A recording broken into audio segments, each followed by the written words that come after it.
Hi, everyone. Dan Albus here in Ottawa, working very hard for you. Look, I've been having a case after case, particularly seniors of people who, through no fault of their own, in good faith, crossed the border as they're allowed. There's a 72-hour exemption, came back, showed that they were fully vaccinated, but because they didn't load up their records onto a Government of Canada approved system, because they didn't have access to a smartphone or to a computer, they were suddenly hit with a 14-day quarantine.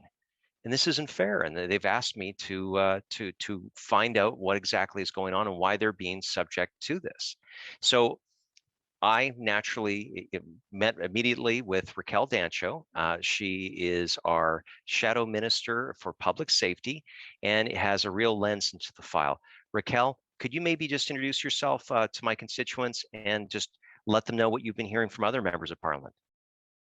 Hi, Dan. It's great to be on here with you. And my name, for any of your viewers, my name is Raquel Dancho. I'm the Member of Parliament for Kildonan and St. Paul out in Winnipeg, Manitoba, and I'm the Shadow Minister for Public Safety, which includes our border security and border travel restrictions. And so, Dan, I really appreciate you bringing this to my attention. You were one of the first MPs to alert me to this issue. And really, after that, it was just a cascade of emails and texts and phone calls from our colleagues with similar stories to your constituents of mistreatment at the Canadian border. And I felt very compelled to bring this to the minister's attention. So I met with him right away after we spoke last week to bring this up to him. And we wrote a letter as well out of my office that many MPs who had the chance to sign on to. We sent that to him on Saturday. So he's had quite a long time to get on this and prepare his response and make sure he was updating Canadians of how he was going to treat them better at the border. And I don't know about you, Dan, but those questions or his responses to our questions today were pretty dismal and don't give me a lot of hope that they're taking this seriously or that they're going to do something about it. Yeah, so speaking of your questions in the House today, this is one of the ways that opposition members of Parliament can hold the government to account. So we're going to just play a clip of those questions and then we'll come back. Mr. Speaker, in order for Canadians to cross the land border from the U.S. into Canada, they have to upload their proof of vaccination to the government's official app called ArriveCan. But this requirement has been poorly communicated, to say the least. Now, if you fail to do this, Canadians are finding out at the border upon returning home that they will be punished by their government with a mandatory 2-week quarantine, and there's absolutely no recourse for them. MPs have received hundreds of complaints about this, Mr. Speaker, and Canadians deserve reasonable accommodation at their own land border. When will they get it? The Honourable Minister.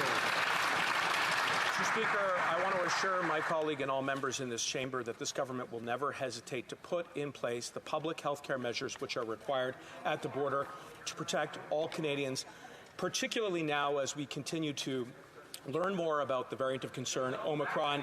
It's absolutely necessary that we exercise an abundance of caution at the borders to protect everyone so that we can protect the progress that we've made thus far. And with regards to ArriveCan, I want to assure my colleague that I've spoken with the CBSA so that there's additional guidance to provide the opportunity for travelers to provide the information that is necessary on ArriveCan in person at the borders.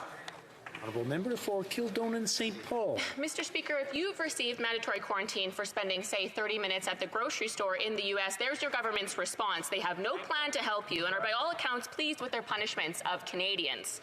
And we need to look at the facts. The ArriveCan app has crashed for some users. Many can access it from poor cell service. Many seniors don't have smartphones. For others, costly data plans are out of reach for them.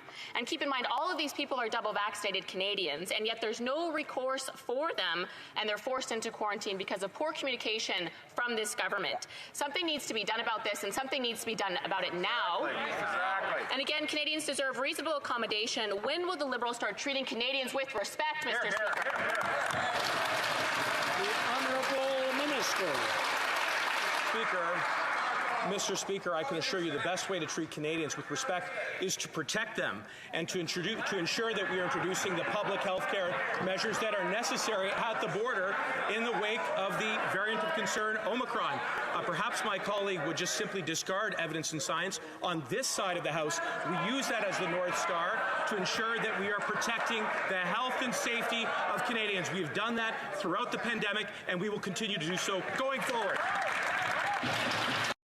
Wow. So, Raquel, as you can see, The minister really didn't seem to either like the tone of the question or doesn't have very, very good answers on this. Look, people want to comply with our laws. They want to have public safety. But again, they're being penalized because they don't own a smartphone and aren't being given other options. So from your viewpoint, what do you think the government needs to do here?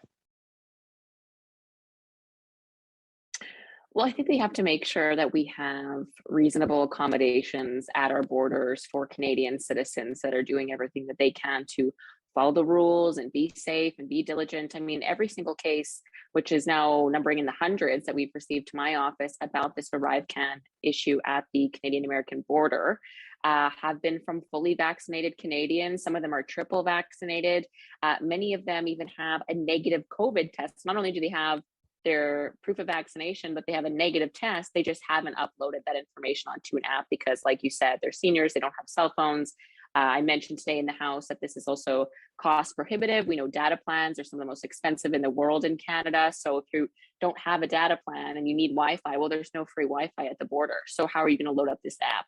So there's just a number of discriminatory issues regarding this regulation. So when we asked the minister today, he just said, "Oh, we're following science," and basically accused us of being anti-science. And yet our constituents are vaccinated, and many of them, if they've been gone longer than 72 hours, have a negative test. So they're doing everything that they're supposed to. And yet the government is not communicating this clearly and frankly mistreating them and not treating Canadians with the dignity they deserve. So it's of concern to us. And really, Dan, we're just getting going. I know you're on this, I'm on this. Many of our colleagues were keen to get up and ask the minister these questions, write them letters, whatever we need to do to get people justice and get this quarantine relieved to people that were, for all intents and purposes, following all the rules and doing the best they could.